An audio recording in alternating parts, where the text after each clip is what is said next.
The Flower Adornment Sutra. Archive.org. Translated in the Tang Dynasty by the Tripitaka. Master Shramana Shikshananda of Khotan. A translation of the Avatamsaka Sutra by ThomasCleary 1993. Note, ThomasCleary is not a Buddhist monk. Book 16 Religious Practice. Then the coddling right mindfulness said to the enlightening being truth wisdom, in all worlds, enlightening beings, following the teaching of the enlightened ones, dye their clothing and leave home to become mendicants, how can they attain purity of religious practice, and from the state of enlightening reach the path of unexcelled enlightenment? Truth wisdom said, great enlightening beings, when performing religious practice, should attentively contemplate 10 things objectively: the body, physical action, speech, verbal action, mind, mental action, Buddha, the teaching, the religious community, and the precepts. They should contemplate in this way, is the body religious practice? And so on, down to, are precepts religious practice? If the body were religious practice, then religious practice would be not good, it would not be the true teaching, it would be defiled, it would be impure, it would be foul, it would be unclean, it would be disgusting, it would be intractable, it would be defined, it would be a corpse, it would be a mass of microbes. If physical action were religious practice, then religious practice would be walking, standing, sitting, lying down, looking around, up and down. If speech were religious practice, then religious practice would be sound and breath, chest, tongue, lips, exhalation and inhalation, constriction and relaxation, high and low, clear and unclear. If verbal activity were religious practice, then religious practice would be greetings, summary explanations, extensive explanations, metaphorical explanations, direct explanations, praise, criticism, definitions, explanations accommodated to conventions, clear explanations. If the mind were religious practice, then religious practice would be consideration and pondering, discrimination, various discriminations, conception, various conceptions, thought, various thoughts, acts of illusion and dreams.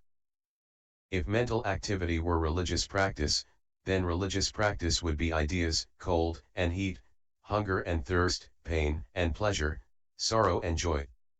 If Buddha is religious practice, is material form to be considered Buddha? Is sensation Buddha? Is conception Buddha? Is action Buddha? Are spiritual powers Buddha? Are works Buddha? Are resulting consequences Buddha? If the teaching is religious practice, is extinction the teaching? Is nirvana the teaching? Is non-birth the teaching? Is non-origination the teaching? Is inexplicability the teaching? Is non-discrimination the teaching? Is non-action the teaching? Is non-conjunction the teaching? If the community is religious practice, is heading for stream entering the community? Is the fruit of stream entering the community? Is heading for the state of once returner the community? Is the fruit of once returner the community? Is heading for the state of non-returner the community? Is the fruit of non-returner the community? Is heading for sainthood the community? Is the fruit of sainthood the community? Are those with the 3 super knowledges the community? Are those with the 6 paranormal powers the community? If the precepts are religious practice, is the ordination altar the precepts? Is asking about purity the precepts? Is teaching proper manners the precepts? Is the threefold repetition the precepts? Is the instructor the precepts? Is the tutor the precepts? Is shaving off the hair the precepts? Is putting on the monastic garb the precepts? Is begging the precepts? Is right livelihood the precepts? Having contemplated thus, having no attachment to the body, no clinging to practice, no dwelling on doctrine, the past gone, the future not yet arrived, the present empty, there is no doer, no receiver of consequences, this time doesn't move. Another time doesn't shift, what thing is therein to be called religious practice? Where does religious practice come from? Where is it? Who is the body? By whom is it performed? Does it exist? Does it not exist? Is it form? Is it not form? Is it sensation? Is it not sensation?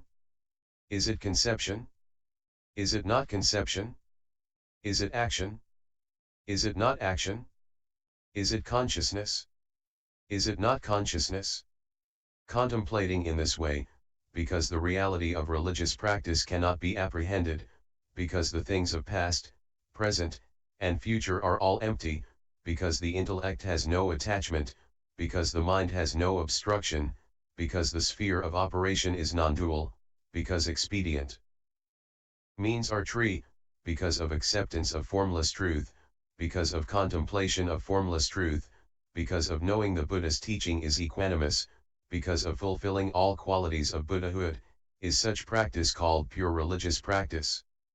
10 things should also be cultivated: knowledge of what is so and what is not, knowledge of past, present, and future consequences of actions, knowledge of all meditations, liberations, and concentrations, knowledge of superiority and inferiority of faculties, knowledge of all kinds of understandings, knowledge of all kinds of realms, knowledge of where all paths lead, unhindered clairvoyance, unhindered knowledge of past lives, knowledge of the eternal cancellation of habit energy. Contemplating each of these 10 powers of the enlightened, in each power are innumerable meanings, one should ask about them, and after having heard about them should arouse a mind of great kindness and compassion and observe sentient beings without abandoning them. Reflect on the teachings unceasingly, carry out superlative deeds without seeking rewards, comprehend that objects are like dreams, like illusions, like reflections, like echoes, and like magical productions.